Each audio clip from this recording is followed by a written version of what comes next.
अऊज़ु बिल्लाहि मिनश शैतानिर रजीम बिस्मिल्लाहिर रहमानिर रहीम अफ़मन यअलमु अन्नमा उन्ज़िला इलैका मिर रब्बिकल हक़्क़ु कमन हुवा अअमा इन्नमा यतज़क्करु उलुल अलबाब अल्लज़ीना यूफ़ूना बिअहदिल्लाहि व ला यनक़ुदूनल मीसाक़ सदक़ल्लाहुल अज़ीम। इससे पहले अल्लाह तबारक व तआला ने हक़ और बातिल की मिसालें बयान की थी कि हक़ हमेशा गालिब रहेगा और जो बातिल है, गलत है, वो फ़ना और बर्बाद हो जाएगा और नेस्तो नाबूद हो जाएगा। आगे अल्लाह तबारक व तआला हक़ और बातिल को भी अभी एक और मिसाल से समझाना चाहते हैं। हज़रत हमज़ा रज़ी अल्लाहु अन्हु एक तरफ हैं और एक तरफ जो है अबू जहल है। ये दोनों में ज़मीन आसमान का फ़र्क है। हालांकि दोनों कुरैशी हैं और नबी के ख़ानदान के हैं, लेकिन हज़रत हमज़ा रज़ियल्लाहु अन्हु चचा हैं और अल्लाह के कलमे को और दावत को कबूल किया, इस्लाम ले आए। तो जो हक़ को कबूल करता है और हक़ को समझ लेता है और उस पर चलने की कोशिश करता है, गोया वो देखने वाले बीना की तरह है।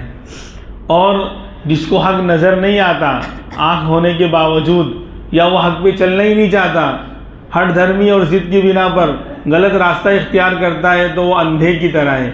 अल्लाह फरमाते अफ़मन यअलमु अन्नमा उन्ज़िला इलैका मिर रब्बिकल हक़्क़, क्या वो शख्स जो इस बात को अच्छी तरह जानता है कि जो कुछ आपके ऊपर आपके रब की तरफ से उतारा गया वो हक़ है, क्या वो शख्स जो इस बात को अच्छी तरह जानता है कि जो कुछ अल्लाह की तरफ से आप पर उतारा गया वो हक़ है, ये शख्स उस शख्स की तरह हो सकता है कमन हुआ आमा, जो कि अंधा और नाबीना है। ये तो जान रहा है कि जो कुछ पैगम्बर अलैहिस्सलातु वस्सलाम पर, अल्लाह के रसूल सल्लल्लाहु अलैहि वसल्लम पर उतरा वो बिल्कुल बरहक है, सच्चा कलाम है, और नबी जो अल्लाह की तरफ से बात पहुंचा रहे हैं वो अल्लाह का पैगाम है, वो बिल्कुल सच्चा है। तो जो इस बात को अच्छी तरह जानता है ये शख्स, और वो जो अंधा बन रहा है, नाबीना है, जिसको नज़र ही नहीं आ रहा है, क्या दोनों बराबर हो सकते हैं? बिल्कुल नहीं हो सकते, क़यामत की शाम तक नहीं हो सकते। जो हक़ को, जिसे आँख होने के बावजूद हक़ नज़र नहीं आ रहा, हक़ रास्ते को कबूल नहीं करा, तो उसको कुरान अंधा कह रहा है, वो नाबीना है। उस आँख का क्या फ़ायदा जो हक़ को न देखे, उस कान का क्या फ़ायदा जो हक़ को न सुने, उस ज़ुबान का क्या फ़ायदा जो हक़ न बोले। तो फरमाया कि यह नाबीना है, और जो अच्छी तरह जान रहा है कि अल्लाह की तरफ से जो कुछ उतारा गया इमामुल अंबिया मुहम्मदुर रसूलुल्लाह सल्लल्लाहु अलैहि वसल्लम पर वो बिल्कुल बरहक है, तो ये देखने वाला है और ये अल्लाह की तरफ से हिदायत पर है, दोनों बराबर नहीं हो सकते। और आगे तो कह दिया, आज दुनिया के अंदर हम पूछे अक्लमंद कौन, होशियार कौन, चालाक कौन, तो कहेंगे जो बड़ा चीटर हो। आज जाविया बदल गया। एक बाप बेटे को ताना देता है कि देख फुला का बेट लौंडा कहाँ से कहाँ पहुँच गया, हालांकि वो मालूम है वो चीटर है, धोखेबाज है, झूठ बोलकर, अमानत में खयानत करके उसने जो है कारोबार के अंदर तरक्की की है, तो भी एक नेक बेटे को बाप ताना देता है, क्योंकि दीनदारी ख़त्म हो गई और हक़ ख़त्म हो गया, अल्लाह का डर ख़त्म हो गया, तो सोचने का जाविया बदल गया। बेचारा बेटा नेक है और वो भी कारोबार कर रहा है सही तरीके पर, और ऐसा नहीं कि भूखे मर रहे हैं घर वाले, लेकिन ये जाविया बदल गया। तो ये ताना दिया जाता है कि देख फुला का लौंडा रातों रात तरक्की कर गया। अरे रातों रात तरक्की नहीं कर गया, वो जहन्नम का ईंधन खरीद रहा है। जब दीन जिंदगी में नहीं है तो लाख क्या करोड़ों रुपए आ जाए सब बेकार है। तो फरमा रहे हैं कि अक्लमंद कौन, अक्लमंद वो नहीं जो लोगों को धोखा देवे और होशियारी और चालाकी से और चीटिंग करके जो है लोग इसकी टोपी उसको पहनाई और यहाँ से वहाँ धोखा दिया और माल कमा लिया और सब हड़प लिया और जो है मालदार बन गया, वो अक्लमंद नहीं है। कुरान किसको अक्लमंद कह रहा है? देखिए, इन्नमा यतज़क्करु उलुल अलबाब, नसीहत कुरान से कौन, हक़ को कबूल करने वाले कौन लोग हैं? जो अक्लमंद हैं, जो हक़ की तरफ आ रहे हैं, कुरान की बात को मान रहे हैं, अल्लाह के रसूल की बातों को सुन रहे हैं, उस पर चल रहे हैं, वो अक्लमंद हैं। तो कुरान से नसीहत अक्लमंद पकड़ता है, हासिल करता है। हाँ, जब कुरान और हदीस की बात सामने आ जाए तो आमन्ना व सद्दक़ना, मेरे ख़िलाफ़ हो कि मेरे मुआफ़िक हो कि अल्लाह रसूल की बात, अल्लाह का हुक्म जब सामने आ गया तो बस सरे तस्लीम खम है जो मिजाज यार में आए। हाँ, जो भी अल्लाह ने फरमा दिया, नबी ने कह दिया, वो पत्थर की लकीर मुझे समझ में आए कि ना आए, सरे तस्लीम खम है जो मिजाज यार में आए। ये अल्लाह वालों की और अक्लमंदों की पहचान है। तो नसीहत अक्लमंद कुरान से हासिल करेंगे। जो नसीहत हासिल नहीं कर रहा वो सबसे बड़ा बेवकूफ़ है। चाहे जितना बड़ा चीटर हो, दुनिया वाले उसको जो है दोनों हाथ और दोनों पाँव से सलाम करते हों, हर तरह झुकते हों, लेकिन वो सबसे बड़ा बेवकूफ़, सबसे बड़ा बुद्धू, सबसे बड़ा लाचार और मजबूर है वो अल्लाह की निगाह में। बहरहाल तो फरमाया अक्लमंद नसीहत हासिल करते हैं। अब अक्लमंद कौन? अल्लाह तबारक व तआला हमें कुरान वाला अक्लमंद बना दे। कुरान वाला अक्लमंद बना दे तो वाकई ज़िंदगी दुनिया की भी संवर जाए और मरने के बाद हमेशा की ज़िंदगी भी बन जाएगी, कामयाब हो जाएगी। कौन है अक्लमंद? अल्लज़ीना युफ़ूना बिअहदिल्लाह, जो अल्लाह के अहद व पैमान को पूरा करते हैं। अल्लाह से जो एग्रीमेंट हुआ है, जो मुआहिदा हुआ है, उसको पूरा करते हैं। एक मुआहिदा तो अहद अलस्त में हुआ था। अभी अल्लाह तबारक व तआला ने पूरी इंसानियत को पैदा नहीं किया, उससे पहले अल्लाह तबारक व तआला ने वादी नामान, अरफात का जो मैदान है जहाँ लाखों हाजी अल्हम्दुलिल्लाह जमा हो रहे हैं, और चंद दिनों के बाद अल्लाह का एक अहम फरीज़ा अदा करेंगे। अल्लाह तबारक व तआला उनके वहाँ पहुँचने को कबूल फरमाए और हर तरह की रुकावटों को दूर फरमाए और आसानी के साथ सारे मराहिल तय फरमाए, और अल्लाह हमें भी वहाँ की हाज़िरी की बार बार तौफीक अता फरमाए। खैर, तो उसी अरफात के मैदान के करीब में वादी नौमान है, वहीं पर अल्लाह तबारक व तआला ने पूरी इंसानियत को क़यामत तक जो पैदा होने वाले हैं सबको जमा किया चींटी की शक्ल में। चींटी की शक्ल में, चेहरा उनका इंसानों का था और जिस्म जो था वो चींटी के बगल, तो इसलिए बहुत बड़ा मैदान है वो। तो सारे इंसान वहाँ जमा थे। उस वक्त अहद अलस्त हुआ था, और ये कोई ख्वाब नहीं है, 16 बीवी की कहानी और किस्से से सुनाया नहीं जा रहा है कि आप आगे भागे देखें अरे ऐसा हुआ होगा या नहीं हुआ होगा पता नहीं। कुरान करीम की आयतों को का इनकार करना पड़ जाएगा, हदीसों को छोड़ना पड़ जाएगा अगर मुझे इसके बारे में शक पैदा हो जाए। ये तो कुरान और हदीस की बातें मैं बता रहा हूँ, 90 पारे में गुजर चुका अहद अलस्त। तो उस वक्त अल्लाह ने सारी रूहों को चूंटियों की शक्ल में जमा किया था और पूछा था अलस्तु बिरब्बिकुम, अपना तारुफ करवाया, क्या मैं तुम्हारा रब नहीं हूँ? सबसे पहले इंसानियत के कानों में अल्लाह की जिस सिफत और जिस नाम जो नाम गूंजा इंसानियत के कानों में, वो रब था। अलस्तु बिरब्बिकुम, अल्लाह भी नहीं, रहमान भी नहीं, रहीम भी नहीं, सबसे पहले रब का लफ्ज़ इंसानियत के कानों में टकराया था। तो पूछा था अलस्तु बिरब्बिकुम, क्या मैं तुम्हारा रब नहीं हूँ? तो कालू बला, सारी इंसानियत ने, उसमें मुसलमान भी थे, नॉन मुस्लिम भी थे, यहूदी भी थे, ईसाई भी थे और क्रिश्चियन भी थे, और क्या कहो कि कम्युनिस्ट भी थे जो अल्लाह को नहीं मानते, देहरिये वो भी थे, सब थे। सब ने एक ज़ुबान होकर कहा था भला क्यों नहीं, आप हमारे रब हैं। फिर कहा अब दुनिया में जाकर इसका इम्तिहान देना होगा, दुनिया दारुल इम्तिहान है। अब एक फितरी और एक जो है नफ्सियाती बात है, एक सवाल पैदा होता है कि भाई इसका फ़ायदा क्या? किसी को याद है भाई कि तो किसी को अहद अलस्त याद है हो तो बताएं, मैं उसको जो है अच्छी तरह उसका इस्तेमाल करूँगा और उसको क्या कहते हैं इनाम भी दूंगा। किसी को याद हो तो, किसी को याद नहीं है तो फ़ायदा क्या? तो उसका जवाब ये है कि बहुत सी चीज़ें याद नहीं रहती लेकिन वो असर दिखाती हैं। अहद अलस्त की बात छोड़ो, 1 महीना पहले क्या खाया था आपने और हमने? 1 महीना छोड़ो, हफ्ते पहले क्या खाया था? एक दिन के अंदर क्या क्या एक्टिविटीज़ की थी, काम क्या किया था 1 हफ्ते पहले? किसको याद है? सारी बातें कुछ याद होगा लेकिन सब थोड़ी याद होगा। तो हम दुनिया के अंदर ही भूल जाते हैं वो सारी बातें। और फिर दूसरी बात ये है कि दुनिया में जब बंदा आता है तो उसके कानों में अजान दी जाती है। अरे अजान देते ही नहीं देते, एक कान में अजान दूसरे कान में इकामत। तो याद है किसी को? किसी को ये अजान याद है कि मैं फला दवाखाने में पैदा हुआ था या फुला जगह पैदा हुआ था और मेरे कानों में ये फुला साहब ने अजान दी थी, किसी को याद नहीं। लेकिन इसका फ़ायदा मालूम, गैर महसूस तरीके से अल्लाह तबारक व तआला ने इन कलमात में वो पावर रखा है कि हमें एहसास हो कि ना हो, इसका असर होता है। पहले जवाब सुनिए, अल्लाह के बहुत से बंदे ऐसे हैं जिनको अहद अलस याद था और दुनिया में उन्होंने आकर बताया। हज़रत अली रज़ियल्लाहु अन्हु के बारे में आता है कि वो कहते हैं कि मुझे अच्छी तरह याद है, गोया वो अल्लाह का वो जुमला मेरे कानों में आज भी गूंज रहा है जो अल्लाह ने कहा था ना, अलस्तु बिरब्बिकुम, तो बोले वो जुमला आज तक मेरे कानों में गूंज रहा है। हज़रत अली रज़ियल्लाहु अन्हु फरमाते हैं, और ये भी कहते हैं कि मेरे दाएं बाएं कौन था वो भी मुझे याद है, मेरे दाएं बाएं कौन था ये भी याद है। सुहेल तस्तरी रहमतुल्लाह अलैह, बहुत बड़े अल्लाह के वली गुजरे, वो फरमाते हैं मुझे ऐसा लगता है कि आज ही अहद अलस्त हुआ था, इतना याद है।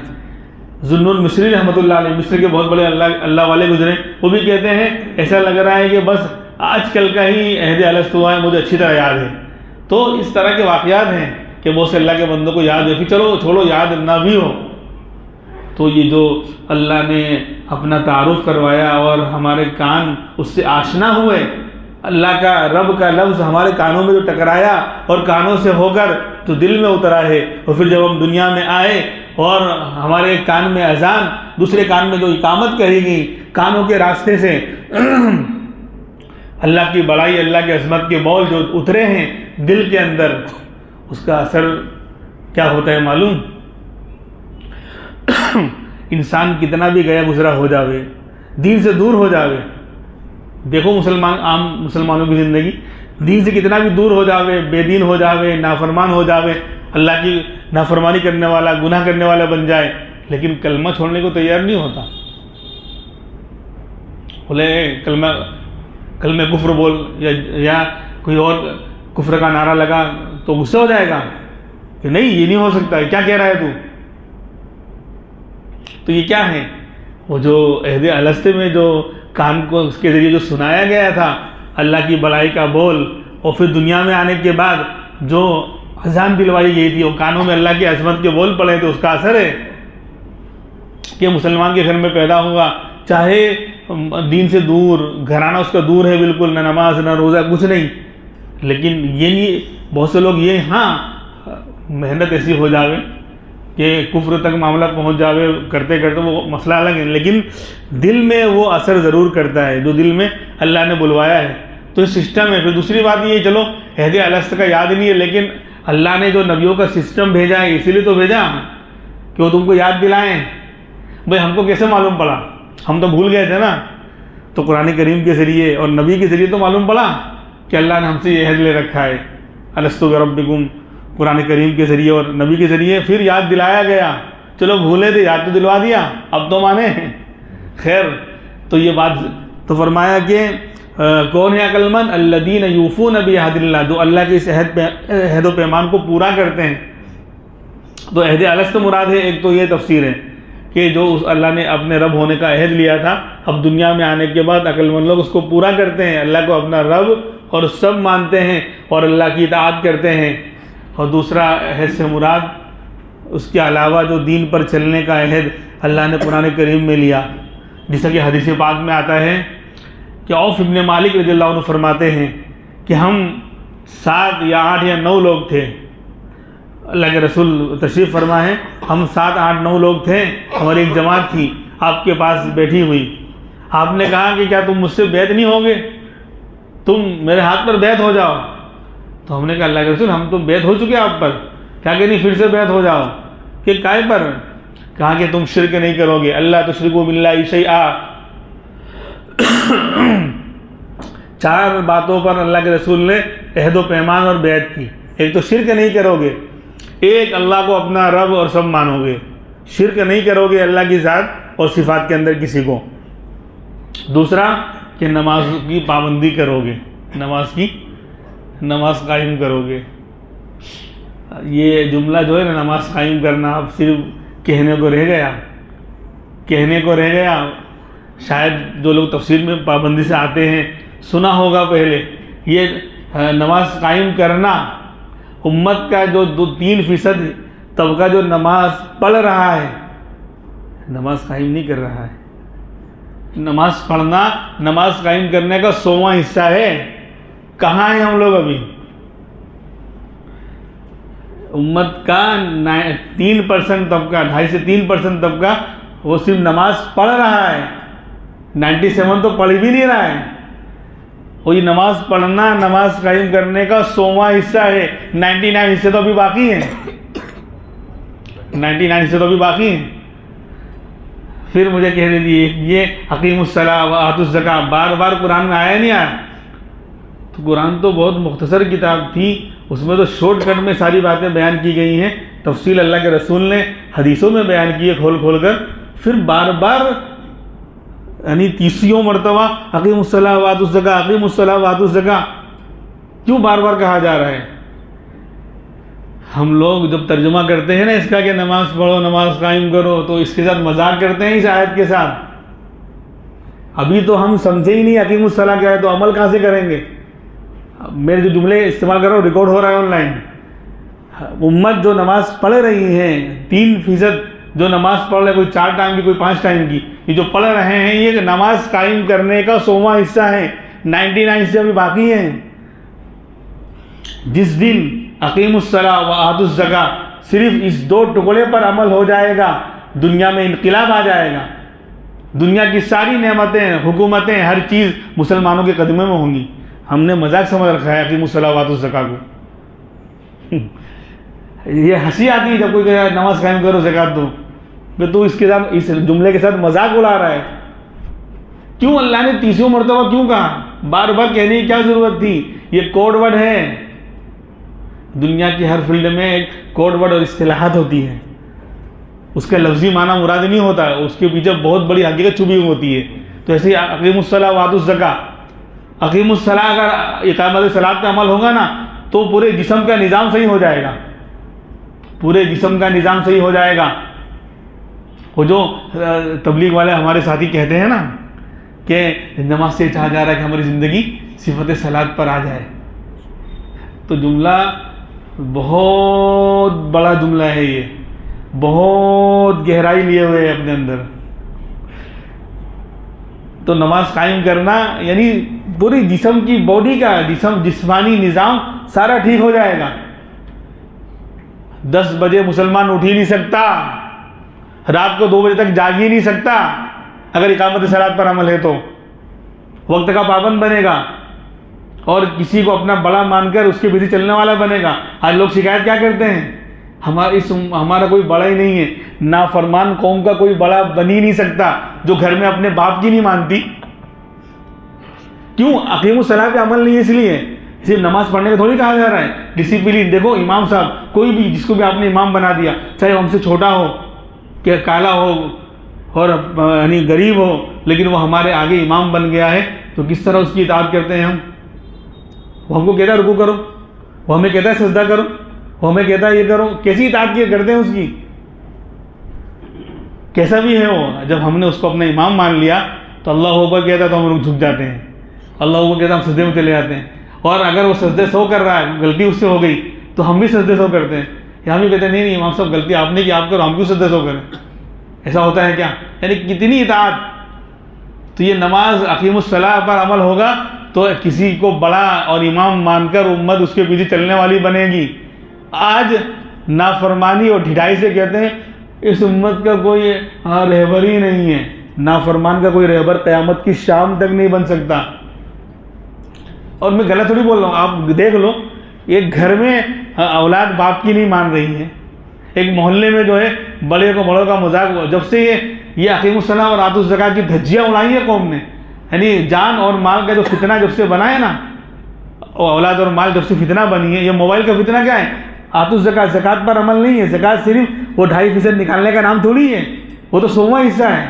आतुज़ ज़का, ज़कात दो, इस लफ्ज़ का 100वां हिस्सा है जो 2.5% उम्मत ज़कात निकाल कर फ़कीर को दे रही है। वो भी कहाँ दे रही है? 2.5% जो निकालना है 40वां हिस्सा, कितने उम्मत का कितना तबका दे रहा है, और वो भी 100वां हिस्सा है आतुज़ ज़का का।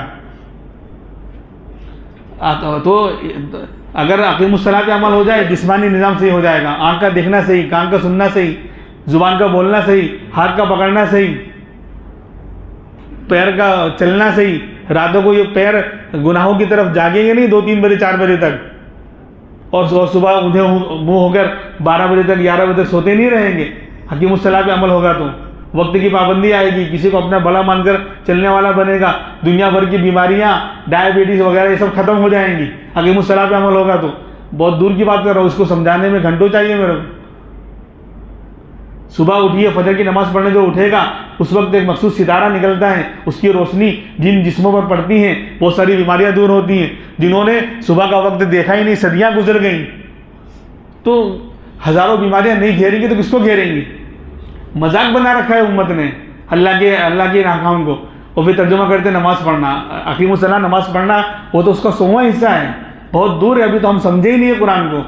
अमल तो बहुत अल्लाह हमें समझा दे। बहुत दर्द से यह बात निकलती है कि उम्मत कहाँ है। 100वें हिस्से पर भी 3% तबका चल रहा है। समझे, अकीमुस्सलाह पे जिस दिन अमल हो जाएगा ना, पूरे जिस्म का निज़ाम सही हो जाएगा। और आतुज़ ज़का पे जब अमल हो जाएगा तो माल का पूरा निज़ाम सही हो जाएगा। हमारे मोहल्ले में कोई भूखा नहीं रहेगा, कोई गरीब नहीं रहेगा, कोई बीमारियों से करहा नहीं रहा होगा, आतुज़ ज़का पे अमल होगा तो। मोबाइल, बड़े बड़े मोबाइल लेकर लोग जो है यानी क्या कहते हैं, चौराहे पर और हर जगह बैठकर जो है उल्टे सीधे गुनाह वाले की चीज़ें और फिल्में, गंदी चीज़ें नहीं देख रहे होंगे अगर आतुज़ ज़का पे अमल होगा तो। यानी ज़कात देना खाली थोड़ी है, वो तो 100वां हिस्सा है, 99 हिस्से बाहर हैं सब। यानी पूरा माल का निज़ाम, माल सही जगह से मुसलमान कमाएगा और सही जगह खर्च करेगा। उल्टे सीधे यानी क्या कहते हैं, गुनाह के कामों में अपना माल खर्च नहीं करेगा। मोबाइल गुनाह के लिए नहीं खरीदेगा, रिचार्ज गुनाह के लिए नहीं करवाएगा, और औलाद नाफरमान नहीं बनेगी। औलाद, हाँ खैर मुझे नहीं बोलना था, फिर भी ये बात निकल गई, बीच में आ गई। तो फरमाते हैं कि जो लोग अल्लाह के, तो वो सहाबी को आपने कहा कि हम बैत हो जाओ, तो कहा कि किस पर बैत हो जाए, कहा कि शिरक नहीं करोगे और नमाज की पाबंदी करोगे, और जो तुम्हारे बड़े हैं उनकी इताअत करोगे, और किसी से अल्लाह के अलावा सवाल नहीं करोगे। किसी से अल्लाह के अलावा कोई भी छोटा मसला आ जाए कि बड़ा मसला आ जाए, किससे मांगोगे, अल्लाह से मांगोगे। तो सहाबा ने कहा बिल्कुल, हम इस पर बिल्कुल बैत करते हैं, हम किसी से सवाल नहीं करेंगे अल्लाह के अलावा। तो उन सहाबा का हाल ये था। औफ इब्न मालिक रज़ियल्लाहु अन्हु फरमाते हैं कि जब हमने इस पर बैत की तो हमारा हाल ये होता था कि हम सवारी पर सवार हैं, हम सवारी पर सवार हैं, और हमारा अगर कोड़ा गिर जाता था, जिससे जानवर को हाँकते हैं, वो अगर गिर जाता तो हम ये नहीं कहते भाई इसको पकड़ा दो ना, लाओ हमको थमा दो, नहीं, हम खुद उतरते फिर खुद उठाते उसको। यानी इसका भी सवाल नहीं कि ये गिर गया इसको उठा दो। यानी इतना ज़्यादा यानी अल्लाह के रसूल की बातों पर हमने जो बैत की थी उसको निभाया कि एक कोड़ा गिर गया है तो उसका अभी सवाल नहीं करते, इसको उठा दो, खुद उतरते और उठाते और फिर सवार होते। और इताअत का ये हाल था कि आप खुतबा दे रहे हैं, आप बयान कर रहे हैं मस्जिद में, और कहा लोगों बैठ जाओ। अब्दुल्लाह इब्न मसूद जानू घर यानी मस्जिद की तरफ आ रहे थे, दरवाजे पे पहुँचे थे और वहीं दरवाजे पर ही बैठ गए। जब आपने बयान पूरा किया, उठ के आप जाने लगे तो देखा अब्दुल्लाह इब्न मसूद को कि एक पाँव जो दरवाजे पर दहलीज पर यूँ बाहर है, एक यूँ अंदर है, यानी बराबर भी नहीं बैठे हुए हैं। तो कहा कि इस तरह क्यों बैठे हैं आप? कहा जब आपका फरमान बैठ जाओ मेरे कानों में पड़ा तो आप मुझसे नहीं रहा गया कि इताअत करने में कहीं देर ना हो जाए। हमने आपसे जो है इताअत मानने पर बैत कर रखी है, मुआहिदा कर रखा है कि हम आपकी इताअत करेंगे, तो कहीं सीधे बैठने में कहीं देर ना हो जाए, तो अंदर आकर सीधे नहीं बैठा, एक पाँव दरवाजे के बाहर है, एक जो अंदर है दहलीज पे बैठे हुए हैं। आप आगे बढ़े तो एक सहाबी वहाँ बकरियों का बाड़ा था जहाँ बकरियाँ बंधी हुई थी, उसके बीच में बैठे हुए हैं। कहा अबू दरदा यहाँ क्यों बैठे हो? कहा जब आपका फरमान मेरे कानों में पड़ा तो शायर ने कहा दर्दमंदों से न पूछ कहाँ बैठ गए, तेरी मजलिस में गनीमत है जहाँ बैठ गए। तो आप बात आपकी इताअत की है, आपकी यानी बात मानने की, बस कानों में आपका हुक्म टकरा गया तो मैं यहीं बैठ गया। कहा मैंने मस्जिद वालों से कहा था, कहा कि आपका फरमान जब कानों में टकराया तो मुझसे नहीं रहा गया कि आपकी बात पर अमल ना करूं, तो बकरियों के बीच में बैठे हुए हैं।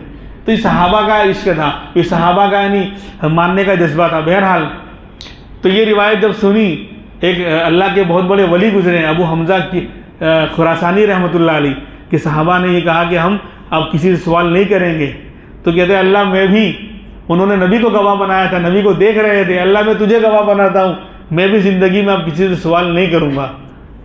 कोई भी मसला आ जाएगा तो तेरे सामने कहूँगा, किसी से सवाल नहीं करूँगा। अब क्या मसला हुआ, ये हज में निकले, एक काफ़िले के साथ मुल्क के शाम से जो है हज में जा रहे हैं। अब रास्ते में बिछड़ गए अपने साथियों से, काफ़िला आगे निकल गया, पीछे रह गए।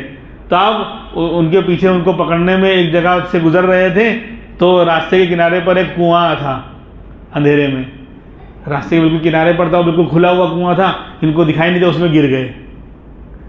अब जब गिर गए तो इतना तो हुआ कि मतलब चोट नहीं लगी, आराम से एक जगह जो है वहाँ खुली हुई थी, पानी ज़्यादा नहीं था, वहाँ जाके बैठ गए और चोट ज़्यादा नहीं लगी। लेकिन अब कह रहे हैं कि आवाज़ निकालूँ, चिल्लाऊँ कि बचाओ बचाओ, तो फिर याद आया कि मैंने तो अल्लाह से ये मुआहदा कर रखा है किसी से सवाल नहीं करूँगा, अब चिल्लाता हूँ तो लोग सुनेंगे और लोग आएंगे, इसलिए नहीं कहूँगा। अल्लाह तो देख रहा है, अल्लाह तो देख रहा है, लिहाजा दिल में अल्लाह से दुआ कर रहे हैं। अब क्या हुआ, थोड़ी देर के बाद एक काफिला वहाँ से गुजरा, उन्होंने देखा कि ये रास्ते में कुआं है, कोई गिर जाएगा इसके अंदर, तो उन्होंने क्या किया, आसपास से कुछ लकड़ियाँ काट के लाए और उसको बिछाकर मट्टी उट्टी और पत्थर डालकर उसको बंद कर दिया। अब ये देख रहे हैं कि वो लोग ऐसा कर रहे हैं, अंधेरे में उनको नज़र नहीं आया, लेकिन इनको ऊपर का नज़र आ रहा है।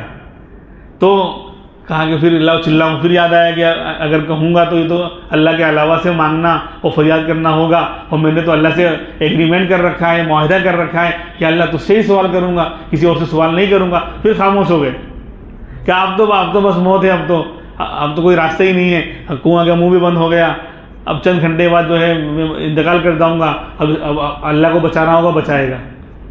थोड़ी देर के बाद वो सब लकड़ियाँ हटी और किसी ने क्या कहते हाथ बढ़ाया आगे की तरफ और कहा हमारा हाथ पकड़ो, ऊपर आ जाओ, हमारा हाथ पकड़ो और ऊपर आ जाओ। इन्होंने देखा कि कोई आवाज़ लगा रहा है और हाथ आगे बढ़ा रहा है, जल्दी से चलकर हाथ पकड़ लिया और ऊपर उसने खींच लिया। जब बाहर आए तो अब देख रहे हैं आसपास कोई नज़र ही नहीं आ रहा है, किसने हाथ बढ़ाया था और किसने खींचा था। फिर इधर उधर देख रहे हैं, फिर आवाज़ आई, अल्लाह की तरफ से आवाज़ आई कि ये तुम्हारे तवक्कुल का समरा और नतीजा है, जो तुमने हम पर भरोसा किया ना, इसका समरा अल्लाह ने फरिश्तों को भेजकर उनकी हिफाजत फरमाई। तो ये होता है कि जब बंदा जब अल्लाह पर भरोसा करता है, हालात तो आएंगे लेकिन अल्लाह ज़रूर उसकी मदद करता है। असबाब इख्तियार करना है दुनिया में, लेकिन भरोसा अल्लाह की ज़ात पर करना है। तो फरमाया अल्लज़ीना युफ़ूना बिअहदिल्लाह, जो लोग अल्लाह के अहद को पूरा करते हैं, वला यनक़ुदूना अल-मीसाक़, और अल्लाह के अहद को नहीं तोड़ते, ये हैं अक्लमंद, ये हैं अक्लमंद, अल्लाह के अहद को पूरा करने वाले। जो भी अल्लाह ने अहद ले रखा है, यानी अहद अलस्त वाला भी और दुनिया में आने के बाद भी कुरान करीम के ज़रिए, जैसे कि अभी मैंने बताया कि अल्लाह के रसूल ने कहा कि भाई शिरक नहीं करोगे, नमाज की पाबंदी करोगे और अपने अमीर और बड़े की इताअत करोगे, कोई भी बड़ा हो। और नंबर 4 पर कहा था कि किसी से सवाल नहीं करोगे, हाथ सवाल का किसी और के सामने नहीं फैलाओगे, अल्लाह से मांगोगे, हमसे मांगोगे। तो इन सब मुआहदे को जो पूरा करते हैं, इस पर चलते हैं, ये लोग अक्लमंद हैं, ये लोग अल्लाह के अहद को नहीं तोड़ते। अल्लाह तबारक व तआला हमें जो है इन बातों पर अमल करने की तौफीक अता फरमाए। अभी मज़ामीन बहुत से बाकी रह गए, इंशाअल्लाह ये अक्लमंदों की और भी सिफ़ात हैं और भी खूबियाँ हैं, और कुरान करीम में इंशाअल्लाह वो कल बयान किए जाएंगे। सुब्हानल्लाहि व बिहम्दी।